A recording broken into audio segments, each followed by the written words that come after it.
Magandang umaga mga kapuso, andito pa rin po ako sa G. Araneta Avenue dito sa Quezon City at sa mga oras na to ay bumubuhos ulit ang malalakas na ulan.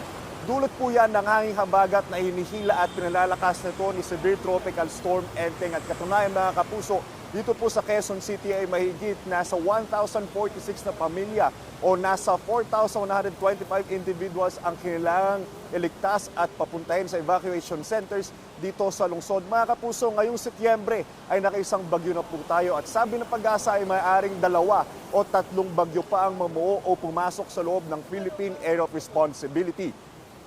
Ang potensyal na bagyo maaaring maglandfall sa Northern Luzon, Bicol Region o kaya naman po ay sa Eastern Visayas. Posible namang lumis ang bagyo pero maganda pa rin sa pagulang dulot ng habagat na hahatakin ng bagyo. Sa ngayon, kakalabas lang ng PAR ang bagyong Enteng at inalis na rin ang lahat ng wind signals sa bansa. Sa kabila niyan, magpapaulan pa rin sa ilang mga lugar ang hanging habagat na siya naman pinalalakas at inihila nito ni bagyong Enteng. At yan po muna ang latest mula dito sa Araneta Avenue dito sa Quezon City. Ako po si Anjo Pertiera, ang inyong unang hirit weather presenter. Know the weather before you go. Para Mark Safe lagi, mga kapuso.